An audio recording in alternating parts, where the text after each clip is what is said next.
1674년 여름, 런던 탑 계단 아래 공사 인부들이 땅을 파다가 손을 멈춥니다. 무언가가 나왔습니다. 낡은 나무 상자 하나. 그 안에는 두 아이의 뼈가 있었습니다. 서로 껴안은 채로. 뼈의 크기를 분석한 결과 하나는 12살짜리, 하나는 9살짜리. 이 아이들은 누구였을까요? 그리고 왜 런던 탑 계단 아래 묻혀 있었을까요?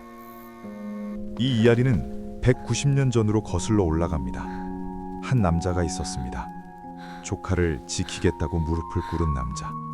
그리고 그 조카들이 사라진 이야기. 1483년 봄, 영국 왕 에드워드 4세가 갑자기 사망합니다. 왕은 오래 살 줄 알았습니다. 그런데 41살에 죽어버린 겁니다. 문제는 후계자였습니다. 새 왕이 될 에드워드 5세, 당시 나이 12살. 12살이면 오늘날로 치면 초등학교 6학년입니다. 축구 좋아하고 게임 좋아하고 밥 먹을 때 국 좀 더 달라고 조르는 나이. 그런 아이가 영국의 왕이 된 겁니다. 당연히 귀족들이 들끓기 시작했습니다. 누가 저 아이를 통제하느냐, 누가 저 아이의 옆에 서느냐, 그게 곧 권력이다. 왕비 가문 우드빌 일족이 먼저 움직였습니다. 왕의 외삼촌들, 어머니 쪽 친척들. 그들은 에드워드 5세를 자기 손에 넣으려 했습니다. 어린 왕을 데리고 런던으로 빠르게 이동하기 시작했죠. 그때 한 남자가 나타납니다. 글로스터 공작, 죽은 왕 에드워드 4세의 친동생, 즉 어린 에드워드 5세의 친삼촌. 이름은 리처드. 리처드는 군대를 이끌고 왕의 행렬을 가로막았습니다. 그리고 어린 왕 앞에 무릎을 꿇으며 발했습니다. 전하, 소신이 목숨을 걸고 전하를 지키겠습니다. 저 탐욕스러운 자들로부터 전하를 보호하는 것이 소신의 사명입니다. 그 자리에 있던 귀족들이 감동했습니다. 군인들이 리처드를 지지했습니다. 백성들은 왕의 진짜 보호자가 나타났다고 환호했습니다. 완벽한 보호자의 등장, 완벽한 충성의 연출. 그런데 말입니다. 이게 진심이었을까요? 리처드는 에드워드 5세를 런던으로 데려왔습니다. 그리고는 왕비 가문의 핵심 인물들을 체포했습니다. 왕의 외삼촌 앤서니 우드빌, 왕의 이복형 리처드 그레이. 반역의 증거가 있다. 전하를 위협하려 한 자들이다. 체포된 이유는 명확하지 않았습니다. 하지만 아무도 이의를 제기하지 못했습니다. 리처드 뒤에는 군대가 있었으니까요. 에드워드 5세는 런던에 도착하자마자 런던 탑에 거처를 마련하게 됩니다. 런던 탑, 지금은 관광지입니다. 예쁜 사진 찍는 명소.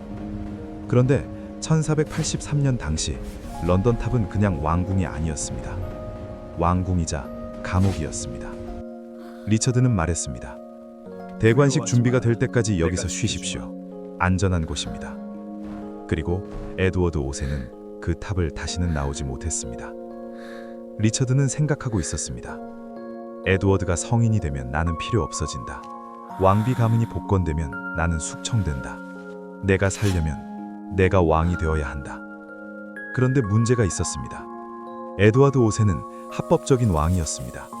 리처드가 그를 강제로 밀어내면 그건 명백한 반역이었습니다. 그래서 리처드는 다른 방법을 찾기 시작했습니다. 무력이 아닌 논리로, 칼이 아닌 법률로.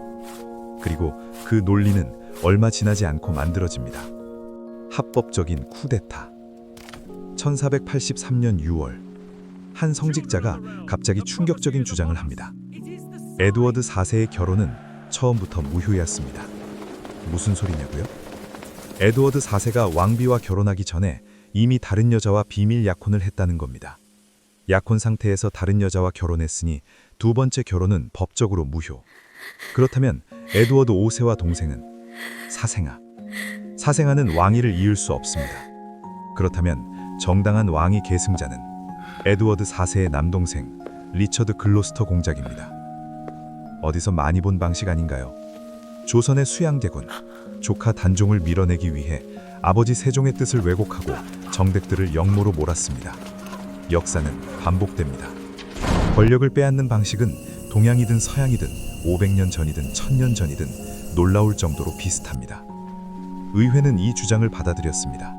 정확히는 받아들일 수밖에 없었습니다. 리처드 뒤에는 여전히 군대가 있었으니까요. 1483년 6월 26일 리처드 함세가 영국 왕으로 선포됩니다. 그리고 에드워드 5세와 동생은 런던 탑 안에서 그 누구에게도 보이지 않게 됩니다. 1483년 여름 이후 런던 탑에 갇혀있던 두 형제의 목격담이 갑자기 끊깁니다. 처음에는 가끔 창문에 보였다는 목격담이 있었습니다. 함께 공을 차는 걸 봤다는 증언도 있었습니다. 그런데 어느 순간부턴 아무도 그 아이들을 보지 못했습니다. 리처드는 어떤 발표도 하지 않았습니다. 두 아이가 어디에 있다는 공식 입장도 없었습니다. 유럽 전역에 소문이 돌기 시작했습니다. 영국 왕 리처드가 조카들을 죽였다. 그러나 증거는 없었습니다. 시체도 없었습니다. 증인도 없었습니다. 그리고 시간이 흘렀습니다. 1485년 헨리 튜더가 군대를 이끌고 영국을 침공합니다. 두 왕자를 죽인 통령을 무너뜨리겠다는 명분으로. 보주워스 전투. 리처드 3세의 군대가 무너지기 시작합니다. 동맹 귀족들이 전장에서 배신합니다. 리처드는 도망치지 않았습니다. 갑옷을 입고 직접 말을 달려 적진으로 뛰어들었습니다. 헨리 튜더를 직접 죽이려 했습니다. 그리고 그 돌격에서 리처드는 쓰러집니다. 영국 역사상 마지막으로 전장에서 죽은 왕. 리처드의 왕관은 가시덤불 속에서 발견되어 헨리 튜더의 머리에 올려집니다. 튜더 종부의 시작. 그리고 그로부터 190년 후 1674년 런던 탑 공사 현장. 계단 아래 묻혀있던 두 아이의 뼈. 역사가들은 이 뼈가 에드워드 5세와 그 동생의 것이라고 추정했습니다. 두 아이의 나이는 12살과 9살. 뼈는 웨스트민스터 사원으로 옮겨져 지금도 그곳에 잠들어 있습니다. 그러나 아직도 알 수 없습니다. 누가 그 아이들을 죽였는지, 명령을 내린 자가 리처드 3세였는지 아니면 다른 누군가였는지. 역사가 우리에게 묻는 것. 리처드 3세. 그는 악인이었을까요? 그가 직접 죽였다는 증거는 없습니다. 어쩌면 누군가 그를 이용했을 수도 있고, 어쩌면 두 아이는 다른 이유로 죽었을 수도 있습니다. 하지만 한 가지는 분명합니다. 그는 무릎을 꿇으며 말했습니다. 목숨을 걸고 전하를 지키겠습니다. 그리고 그 아이들은 그의 손에 들어온 순간부터 역사에서 사라졌습니다. 조선을 떠올려 보면 이 이야기는 낯설지 않습니다. 조카를 왕으로 모시겠다던 삼촌, 그리고 얼마 지나지 않아 왕이 사라졌던 이야기. 단종과 수양대군, 그리고 영국에서도 비슷한 이야기가 반복됩니다. 12살 왕과 9살 동생, 그리고 그들을 지키겠다고 했던 삼촌. 어쩌면 이 사건은 영국 역사 속 또 하나의 단종 이야기였는지도 모릅니다.